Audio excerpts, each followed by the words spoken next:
क्या बात है नीतू, शादी से पहले तो तू हर टाइम एकदम मस्त मौला रहती थी, आज जरा टेंशन में लग रही है। अरे अभी तो तू अपने ससुराल में भी नहीं है, फिर किस बात की टेंशन ले रही है? क्या बताऊं यार, मेरी सास की किटकिट सुनकर ना मेरा मूड परमानेंटली ऐसा हो गया है। देख, मैं तो तुझे साफ साफ बोल रही हूँ, शादी करियो तो ऐसे लड़के से ही करियो जो या तो अकेला रहता हो या फिर उसकी माँ पहले ही। अरे बस बस, क्या कुछ भी बोल रही है?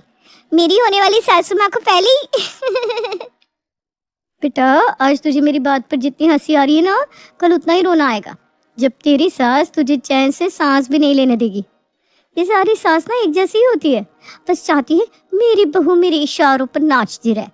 पूरे दिन में 1 मिनट चैन की सांस नहीं लेने देती मेरी सास मुझे। एक काम खत्म होता नहीं, उससे पहले दूसरा काम थमा देती है।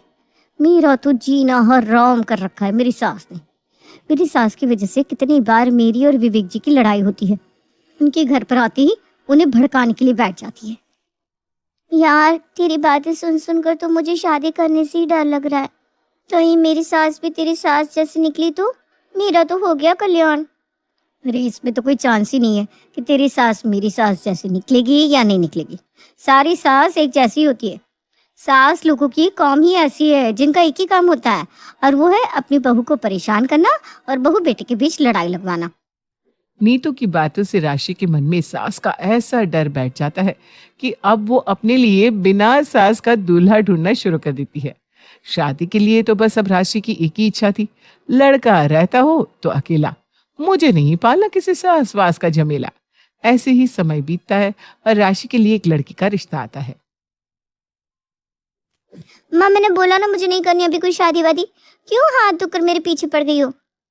अरे बेटा, एक बार लड़की को देख तो ले, अब आज नहीं तो कल शादी तो तुझे करनी है। वैसे लड़का ना अच्छा कमाता है, शहर में अकेला रहता है। शहर में अकेला रहता है मतलब उसकी माँ नहीं है? अरे शुभ शुभ बोल, लड़का शहर में अकेला रहता है इसका मतलब ये थोड़ी ना है कि उसकी माँ नहीं है।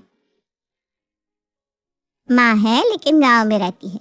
ऐसा होता है ना बेटा कि गांव में रहने वाले लोगों का शहर में मन लगता नहीं, इसीलिए शायद गांव में रहती होगी। लड़का शहर में नौकरी करता है इसलिए वो वहीं पर रहता है।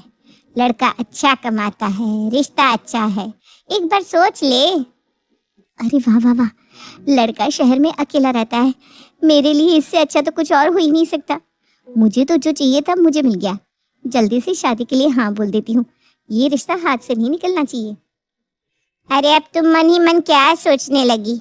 रिश्ते के लिए उन्हें बुलाना है या मना कर दूं? अरे नहीं नहीं माँ, अब तुम इतना कह रही हो तो शादी कर ही लेती हूँ। वैसे भी मुझे जैसे लड़की की तलाश थी वो तो मुझे मिल ही गया। क्या मतलब? अब कुछ नहीं माँ।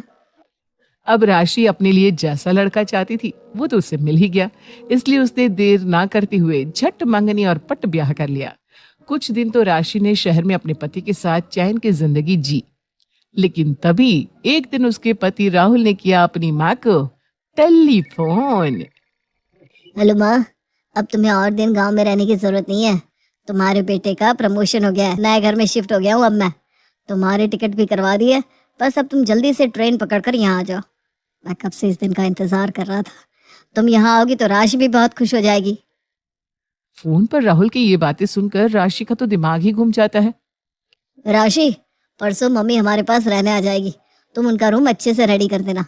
और हाँ, मुझे देर हो रही है, मैं ऑफिस के लिए निकलता हूँ, बाय। हाँ, बाय। हे भगवान, अब ये क्या नई मुसीबत आ गई?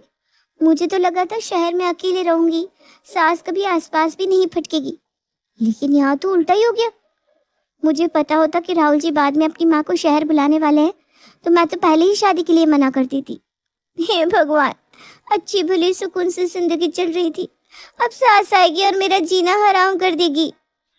2 दिन के बाद राशि की सास सावित्री देवी उनके घर आती है। प्रणाम माँ।